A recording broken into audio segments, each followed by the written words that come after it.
What's up, folks? My name is Dean. I'm the CEO of Stealth Capital. We're one of the top performing companies in our space. In this video, I wanted to talk about why I think one of the top analyst programs on Wall Street remains one of the best programs you can do, even if entrepreneurship is something that you know you want to get into down the line. The first thing I think that I want to touch upon is the idea of professionalism. I think as a young adult, no matter how mature somebody might be, at college age or in high school age, most young adults have never had a real working experience.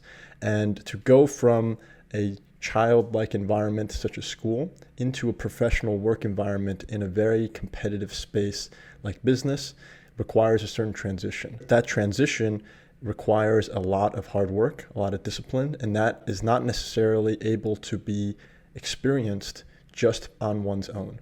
Yes, there are exceptions. Yes, there are people who can self-impose that discipline upon themselves.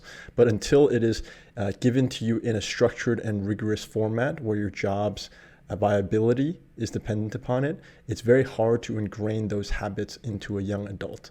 And I think going through a program like I did at Goldman Sachs or at Blackstone, one of the top in the world, is the best way to do it because you're surrounded by people who are the best of the best. I think there's a study recently saying that to get an analyst program at Blackstone, it's a lower acceptance rate than getting into undergraduate Harvard. Amongst those top tier candidates that are your peers, you are able to operate at a very high level and also model after some of the top professionals in the space. And professionalism isn't just responding to every email promptly, getting your work done, doing what you're saying you're going to do, or having others depend upon you in a very reliable manner. It's also having your analysis and your presentation be perfect in the sense that on Wall Street, there is no such thing as 99%. When you're putting analysis before your managing director, when you're putting it in front of your managing partner, every single number on the page needs to be perfect. And that level of perfection, I think, is something that students, even the best students in the world, I was almost valedictorian with a 4.0 at Dartmouth College, but even folks like me, we were not used to having that level of rigor.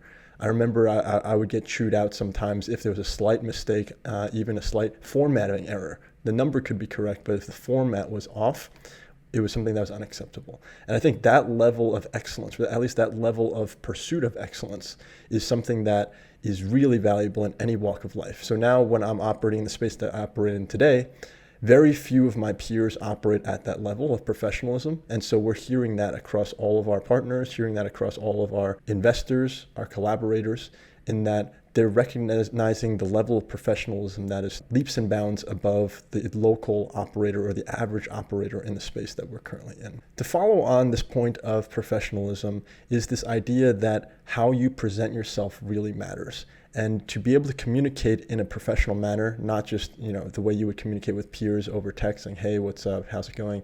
But also being able to communicate with high-level professionals, Fortune 500 CEOs, government officials, etc., in a manner that not only maintains your level of confidence and self-awareness, but also puts you on equal footing in any boardroom or any meeting space. I think that is an experience that is very hard to come by, and if there's an opportunity to do so, I highly recommend it. Number two is the network that you build. So going into an institution like that, you build instant credibility, not only for yourself because of the difficulty of getting into an institution like that, but also you immediately get a network of a couple hundred fellow analysts. So for us, when I was going through the program, they were still, I think, a 6 to 10 week training program where they would fly all of the analysts from around the world to New York for a training program. And you would learn how to do financial modeling. You would do all sorts of training together. And in that process, you meet some of the top tier students around the world. And that network is something that is invaluable. And those people will definitely go on to do very interesting things, whether it's in finance or elsewhere. And having that network and experiencing that on somebody else's dime, right? You're not paying for this out of your own pocket. This is something that the company will pay for that I think is very valuable. And it's something that will carry very far into your professional career should you capitalize on it effectively and experience it for the fullest. The third point I wanted to address for me personally is that growing up, I did not have any family members on Wall Street. I was very fascinated with the career path after watching movies like Margin Call, The Big Short, etc. And I knew that if I never experienced what it was like to live and breathe in an environment like that, I would always have regrets in the back of my mind. And so having gone through those experiences, even though they're extremely difficult, 90, 100-hour work weeks, getting chewed out by many layers of bosses above you, and being pushed to your limits on many levels, I don't regret any of it, because I think for me, I would always want to know what it was like to do that. And now that I've done it, it's something that I can walk away from and still feel like I got the most out of that experience without having to wonder what if, I wonder what it's like, etc.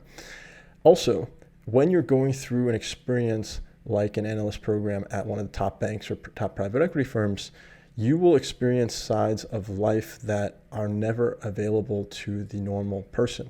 What I mean by that is, unless you were born into a family that was generationally in investment banking or on Wall Street and have deep connections, which I definitely did not, the likelihood of somebody being able to, for example, fly on a private jet at a very young age is very, very slim to none, unless you're some type of social media guru or something like that, right?